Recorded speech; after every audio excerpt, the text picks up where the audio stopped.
આકાશવાણી સમાચાર જયેશ પટેલ વાંચે છે. સૌપ્રથમ મુખ્ય સમાચાર. ભારતીય જનતા પાર્ટીનો ઉદ્દેશ દેશ માટે ઉજ્જવળ ભવિષ્ય બનાવવાનો હોવાનું જણાવતા પ્રધાનમંત્રી નરેન્દ્ર મોદી. કેન્દ્ર સરકારે રાજ્યો અને કેન્દ્રશાસિત પ્રદેશોને કોવિડ-19ના કેસોમાં વધારો થતાં સતત તકેદારી રાખવા જણાવ્યું છે. પ્રધાનમંત્રી નરેન્દ્ર મોદીએ કહ્યું છે કે ભારત આજે મહિલા ઉદ્યોગ સાહસિકોને અભૂતપૂર્વ ટેકો આપી રહ્યું છે. લોકસભાએ રાષ્ટ્રીય રાજધાની દિલ્હીની ખાસ જોગવાઈઓના બીજા સુધારા વિધેયક 2023ને મંજૂરી આપી. કેન્દ્ર સરકારે ચોખાના છૂટક ભાવમાં ઘટાડો કરવાની ચોખા ઉદ્યોગ સંગઠનોને સૂચના આપી છે. અને 75મી આંતરરાજ્ય આંતર ઝોનલ બેડમિન્ટન ચેમ્પિયનશિપ 2023ની સ્પર્ધામાં મહારાષ્ટ્રે મહિલાઓનો અને એરપોર્ટ ઓથોરિટી ઓફ ઇન્ડિયાએ પુરુષોનો ખિતાબ જીતી લીધો છે. સમાચાર વિગતવાર. પ્રધાનમંત્રી નરેન્દ્ર મોદીએ આજે નવી દિલ્હીમાં બીજેપી સંસદીય દળની બેઠકને સંબોધતા કહ્યું કે ભારતીય જનતા પાર્ટીનો ઉદ્દેશ દેશ માટે ઉજ્જવળ ભવિષ્ય બનાવવાનો છે. બેઠક બાદ પત્રકારો સાથે વાત કરતા સંસદીય બાબતોના મંત્રી પ્રહલાદ જોશીએ લોકસભા સુરક્ષા ભંગના મુદ્દા વિશે માહિતી આપી કે લોકશાહીમાં માનતી દરેક વ્યક્તિએ સુરક્ષા ભંગની નિંદા કરવી જોઈએ એવું પ્રધાનમંત્રીએ કહ્યું છે. તેમણે સંસદમાં વિક્ષેપ માટે વિપક્ષની ટીકા પણ કરી હતી. આ દરમિયાન વિપક્ષી દળોએ આજે સંસદ ભવન સંકુલમાં સાંસદોના સસ્પેન્શન તેમજ લોકસભા સુરક્ષા ભંગના મુદ્દે વિરોધે દેખાવો કર્યા હતા. કોંગ્રેસ, ડીએમકે, ટીએમસી, ડાબેરી પક્ષો, આરજેડી, જેડીયુ, સમાજવાદી પાર્ટી, એનસીપી, જેએમએમ અને અન્ય સભ્યો આ દેખાવોમાં જોડાયા હતા. પત્રકારો સાથે વાત કરતા કોંગ્રેસ અધ્યક્ષ મલ્લિકાર્જુન ખડગેએ આ મુદ્દાઓને લઈને સરકાર પર પ્રહાર કર્યા હતા. તેમણે કહ્યું કે સાંસદોનું સસ્પેન્શન લોકશાહી માટે સારું નથી. કેન્દ્ર સરકારે રાજ્યો અને કેન્દ્રશાસિત પ્રદેશોને કોવિડ-19ના કેસોમાં વધારો અને કેરળમાં નવા JN.1 પેટા વેરિયન્ટના પ્રથમ કેસ નોંધાતા સતત તકેદારી રાખવા જણાવ્યું છે. રાજ્યોને લખેલા પત્રમાં કેન્દ્રીય આરોગ્ય સચિવ સુધાંશ પંતે રેખાંકિત કર્યું છે કે કેન્દ્ર અને રાજ્ય સરકારો વચ્ચે સતત અને સહયોગી પગલાંને કારણે દેશ સતત નીચા દરે કોવિડ-19ને અટકાવી રાખવામાં સક્ષમ બન્યું છે. તેમણે કહ્યું કે રાજ્યો જિલ્લા સ્તર સુધી કોવિડની પરિસ્થિતિ પર સતત તકેદારી રાખે તે અત્યંત મહત્વનું છે. તેમણે કહ્યું કે તાજેતરમાં કેરળ જેવા કેટલાક રાજ્યોમાં કોવિડ-19ના કેસની સંખ્યામાં થોડો વધારો નોંધાયો છે. આરોગ્ય સચિવે જણાવ્યું હતું કે આગામી તહેવારોની મોસમને ધ્યાનમાં રાખીને રાજ્યોએ સ્વચ્છતા જાળવીને રોગના સંક્રમણનું જોખમ ઘટાડવા માટે જરૂરી જાહેર આરોગ્ય પગલાં અને અન્ય વ્યવસ્થા કરવી જોઈએ. રાજ્યોને કોવિડ-19 પરીક્ષણ માર્ગદર્શિકા મુજબ તમામ જિલ્લાઓમાં પર્યાપ્ત પરીક્ષણ સુનિશ્ચિત કરવા અને RT-PCR અને એન્ટીજન પરીક્ષણો કરવા માટે તૈયાર રહેવાની સલાહ આપવામાં આવી છે. પ્રધાનમંત્રી નરેન્દ્ર મોદીએ કહ્યું છે કે ભારત આજે મહિલા ઉદ્યોગ સાહસિકોને અભૂતપૂર્વ ટેકો આપી રહ્યું છે. મુદ્રા અને સ્ટેન્ડ અપ ઇન્ડિયા યોજનાઓના મોટાભાગના લાભાર્થી મહિલાઓ હોવાના પ્રસાર માધ્યમના અહેવાલને ટાંકીને શ્રી મોદીએ જણાવ્યું કે પ્રધાનમંત્રી મુદ્રા યોજના હેઠળ 30 કરોડથી વધુ મહિલા ઉદ્યોગ સાહસિકોને તારણ વગર ધિરાણ આપવામાં આવ્યું છે. તેનાથી ઉદ્યોગ ધંધામાં આગળ વધવાની મહત્વાકાંક્ષાને બળ મળવાની સાથે દેશનો બહેતર વિકાસ પણ સુનિશ્ચિત થયો છે.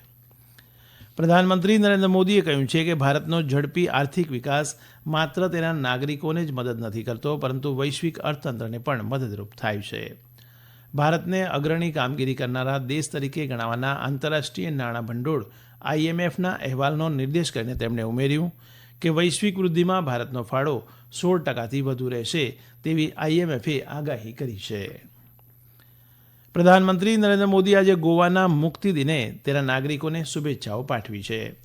સોશિયલ મીડિયા પોસ્ટમાં પ્રધાનમંત્રીએ કહ્યું છે કે ગોવાને મુક્ત કરવાની ઝુંબેશને મજબૂત કરનારા તમામ મહાનુભાવોના મહાન સાહસને પૂરો દેશ યાદ કરે છે. તેમનો નિર્ધાર ગોવાના વિકાસ અને સમૃદ્ધિ માટે સતત કામ કરતા રહેવાની પૂરા દેશને પ્રેરણા આપતો રહેશે. આ સમાચાર આપ આકાશવાણી પરથી સાંભળી રહ્યા છો. રાષ્ટ્રીય રાજધાની દિલ્હીની ખાસ જોગવાઈઓના બીજા સુધારા વિધેયક 2023ને લોકસભાએ આજે મંજૂર કર્યું છે. આ કાનૂનમાં કોઈ વ્યક્તિ કે સમૂહ દ્વારા અનધિકૃત બાંધકામ કે અતિક્રમણ બદલ દંડાત્મક કાર્યવાહી સામે રક્ષણ અપાયું છે. તેમાં ઝૂંપડપટ્ટીવાસીઓ, ફેરિયાઓ, અનધિકૃત વસાહતો, શાળાઓ, ધાર્મિક અને સાંસ્કૃતિક સંસ્થાઓ અને ખેત પેદાશોના ગોદામોનો સમાવેશ થાય છે. દિલ્હીમાં આવા ખાસ રક્ષણની જોગવાઈઓનો અમલ 1 જાન્યુઆરી 2024થી 31 ડિસેમ્બર 2026 સુધી લંબાવવામાં આવી છે. આજે લોકસભામાં આ વિધેયક પરની ટૂંકી ચર્ચાનો જવાબ આપતા શહેરી આવાસ અને શહેરી બાબતોના મંત્રી હરદીપસિંહ પુરીએ જણાવ્યું હતું કે કેન્દ્ર સરકારે દિલ્હીના અદના નાગરિકોની રહેઠાણની જરૂરિયાત સંતોષવા અનેક પગલાં ભર્યા છે. કેન્દ્ર સરકારે ચોખા ઉદ્યોગ સંગઠનોને તાત્કાલિક અસરથી ચોખાના છૂટક ભાવમાં ઘટાડો સુનિશ્ચિત કરવાની સૂચના આપી છે. ખાદ્ય અને જાહેર વિતરણ વિભાગના સચિવ સંજીવ ચોપરાએ ગઈકાલે ચોખા ઉદ્યોગના પ્રતિનિધિઓ સાથે બિન બાસમતી ચોખાના સ્થાનિક ભાવની સ્થિતિની સમીક્ષા કરવા બેઠક યોજી હતી. બેઠક દરમિયાન એવું સૂચન કરવામાં આવ્યું હતું કે મહત્તમ છૂટક કિંમત અને વાસ્તવિક છૂટક કિંમત વચ્ચે ઘણું અંતર છે, જેને વાસ્તવિક સ્તરે લાવવાની જરૂર છે, જેથી ગ્રાહકોના હિતોનું રક્ષણ કરી શકાય. જથ્થાબંધ અને છૂટક વિક્રેતાઓ દ્વારા વસૂલવામાં આવતા વધુ પડતા ભાવના અહેવાલો વચ્ચે આ નિર્દેશ આવ્યો છે. આ બેઠકમાં ચર્ચા કરવામાં આવી હતી કે આ ખરીફમાં સારો પાક હોવા છતાં food corporation of India FCI પાસે પર્યાપ્ત સ્ટોક હોવા છતાં અને ચોખાની નિકાસ પરના વિવિધ નિયમનો હોવા છતાં ચોખાના સ્થાનિક ભાવમાં વધારો થઈ રહ્યો છે. ચોખા ઉદ્યોગને સ્થાનિક બજારમાં ભાવ વાજબી સ્તરે લાવવા કહેવામાં આવ્યું હતું અને નફાખોરીના કોઈપણ પ્રયાસો સાથે કડક કાર્યવાહી કરવામાં આવશે તેવી ચેતવણી પણ આપવામાં આવી હતી. 75માં આંતરરાજ્ય આંતર ઝોનલ બેડમિન્ટન ચેમ્પિયનશિપ 2023ની ટીમ ઇવેન્ટ્સમાં મહારાષ્ટ્રે આજે ગુવાહાટીમાં મહિલા અને એરપોર્ટ ઓથોરિટી ઓફ ઇન્ડિયા AAIએ પુરુષોનો ખિતાબ જીતી લીધો છે. બેડમિન્ટન એસોસિએશન ઓફ ઇન્ડિયા દ્વારા આયોજિત રાષ્ટ્રીય ચેમ્પિયનશિપ 4 વર્ષ બાદ આસામમાં યોજાઈ રહી છે. AAIની ટીમ પુરુષ અને મહિલા બંને વર્ગની ફાઇનલમાં જોવા મળી હતી અને કર્ણાટકને 3-0થી હરાવીને પુરુષોની શ્રેણીમાં ટાઇટલ જીતવામાં સફળ પણ રહી હતી. મહિલા ટીમ ઇવેન્ટમાં ફાઇનલમાં મહારાષ્ટ્રે શ્રુતિ મુંદડા, અલીસા નાઇક અને સિમરન સિંધી અને રીતિકા ઠાકરની ડબલ્સની પ્રદર્શન સાથે AI સામે 3-0થી જીત મેળવી હતી. વ્યક્તિગત ઇવેન્ટ્સ આવતીકાલે શરૂ થશે અને ફાઇનલ રવિવારે રમાશે. ભારત અને દક્ષિણ આફ્રિકા વચ્ચે રમાઈ રહેલી બીજી એકદિવસીય મેચમાં ભારતે છેલ્લા સમાચાર મળ્યા ત્યારે 44 ઓવરમાં 8 વિકેટે 194 રન કર્યા છે. પોર્ટ એલિઝાબેથના સેન્ટ જ્યોર્જ મેદાન પર રમાઈ રહેલી આ મેચમાં યજમાન ટીમના સુકાનીએ ટોસ જીતીને પહેલા ફિલ્ડિંગ પસંદ કરી હતી. ભારતની શરૂઆત નબળી રહી હતી અને પહેલી ઓવરમાં જ ઋતુરાજ ગાયકવાડ માત્ર 4 રન કરીને આઉટ થઈ ગયો હતો. 12મી ઓવરમાં તિલક વર્મા પણ આઉટ થઈ જતા ભારતનો સ્કોર 2 વિકેટે 46 રન થયો હતો. જોકે સાઈ સુદર્શન અને સુકાની KL રાહુલે વધુ રકાસ અટકાવ્યો હતો. આજે નવી દિલ્હીમાં વૈશ્વિક અર્થતંત્ર માટે હરિત અને ટકાઉ વિકાસ એજન્ડા ઉપરનો અહેવાલ ખુલ્લો મૂકવામાં આવ્યો.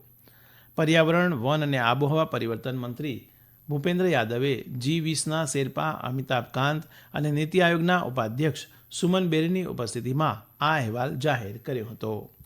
પ્રાસંગિક ઉદ્બોધનમાં શ્રી યાદવે જણાવ્યું હતું કે પ્રધાનમંત્રી નરેન્દ્ર મોદીની આગેવાની હેઠળ G20ના અધ્યક્ષપદ દ્વારા ભારતે સમાન પરંતુ જવાબદારીની વહેંચણી અને ક્ષમતા આધારિત આબોહવા પરિવર્તન રોકવાની કામગીરીને સંકલિત પ્રક્રિયા બનાવી છે. તેમણે ઉમેર્યું કે ભારતના અવાજને માત્ર સાંભળવામાં જ નથી આવ્યો, પરંતુ સંયુક્ત આરબ અમીરાત ઘોષણાપત્રમાં પણ તેનો સમાવેશ કરાયો છે. સાંસદીય બાબતોના મંત્રી પ્રહલાદ જોશીએ TMC સાંસદ કલ્યાણ બેનર્જી દ્વારા સંસદની બહાર રાજ્યસભાના અધ્યક્ષ જગદીપ ધનખડની નકલ કરવાની ઘટનાની નિંદા કરી છે. શ્રી જોશીએ કોંગ્રેસના સાંસદ રાહુલ ગાંધીની પણ નિંદા કરી હતી. જ્યારે સાંજે 5 વાગ્યે ગૃહ ફરી એકઠું થયું ત્યારે શ્રી જોશીએ આ ઘટનાને શરમજનક ગણાવી હતી. તેમણે કહ્યું કે અગાઉ કોંગ્રેસના નેતાએ રાષ્ટ્રપતિ દ્રૌપદી મુર્મુને તેમના આદિવાસી પૃષ્ઠભૂમિ માટે અને પ્રધાનમંત્રી નરેન્દ્ર મોદીનું OBC હોવા બદલ અપમાન કર્યું હતું. અંતમાં મુખ્ય સમાચાર ફરી એકવાર. ભારતીય જનતા પાર્ટીનો ઉદ્દેશ દેશ માટે ઉજ્જવળ ભવિષ્ય બનાવવાનો હોવાનું જણાવતા પ્રધાનમંત્રી નરેન્દ્ર મોદી. કેન્દ્ર સરકારે રાજ્યો અને કેન્દ્રશાસિત પ્રદેશોને COVID-19ના કેસોમાં વધારો થતાં સતત તકેદારી રાખવા જણાવ્યું છે. પ્રધાનમંત્રી નરેન્દ્ર મોદીએ કહ્યું છે કે ભારત આજે મહિલા ઉદ્યોગ સાહસિકોને અભૂતપૂર્વ ટેકો આપી રહ્યું છે. લોકસભાએ રાષ્ટ્રીય રાજધાની દિલ્હીની ખાસ જોગવાઈઓના બીજા સુધારા વિધેયક 2023ને મંજૂરી આપી. આકાશવાણી પરથી સમાચાર પૂરા થયા.